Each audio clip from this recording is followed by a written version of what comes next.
তৃণমূল কাউন্সিলরের নাম করে তোলাবাজি, 1 লক্ষ টাকা না দেওয়ায় ব্যবসায়ী এবং তার পরিবারকে বেধড়ক মারধর করল দুষ্কৃতীরা। এমনই চাঞ্চল্যকর অভিযোগ উঠল মহেশতলায়। আমাদের দোকানটা রিপেয়ারিং হচ্ছে, ঠিক আছে? সুরাজ আর গোড়া এসে আপনার নাম করে বলেছে 1 লাখ টাকা কাউন্সিলর চেয়েছে, আপনাদের দোকান হবে না বলে সবাইকে এখানে ফেলে মেরে গেছে।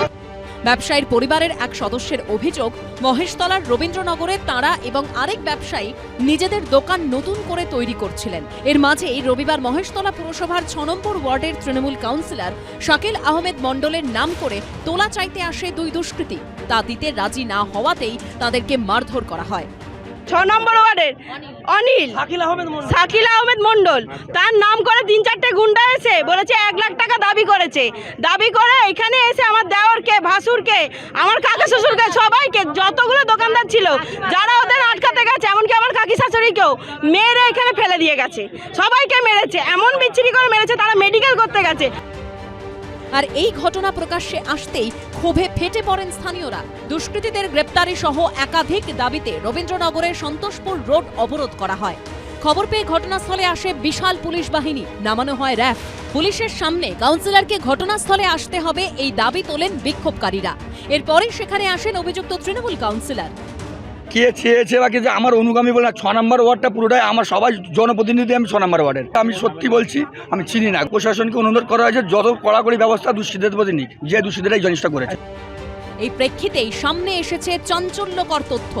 পুরসভা সূত্রে দাবি, ঘটনাস্থলে রাস্তার ধারে থাকা সবকটি দোকানই পিডব্লিউডির জায়গায় তৈরি। ভবিষ্যতে রাস্তা সম্প্রসারণের কাজ হলে দোকান ভাঙার নোটিশ দেওয়া হতে পারে।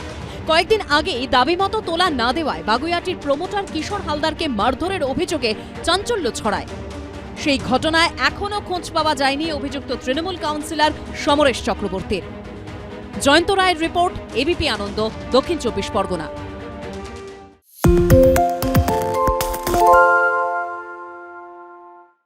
আরে চাটা দে।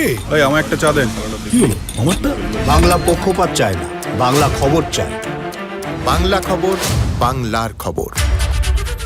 সত্য অন্তহীন, সত্যের খোঁজও তাই, সত্য সন্ধানে তাই আমরা অক্লান্ত, অকুতভয়। এবিপি আনন্দ নতুন ভাবনার প্রতীক, যা মনে মুক্ত, তথ্যে যুক্ত এবং যাবতীয় সীমানার বাঁধন থেকে মুক্ত।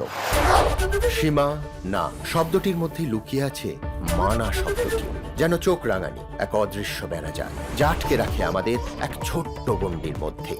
একমাত্র সঠিক খবরই গড়ে তুলবে এক মুক্ত সমাজ। সেই জগৎ গড়ার লক্ষ্যে কোনো সীমানার ঠুকুটি আমরা মানব না। এবিপি আনন্দ এগিয়ে থাকে, এগিয়ে রাখে।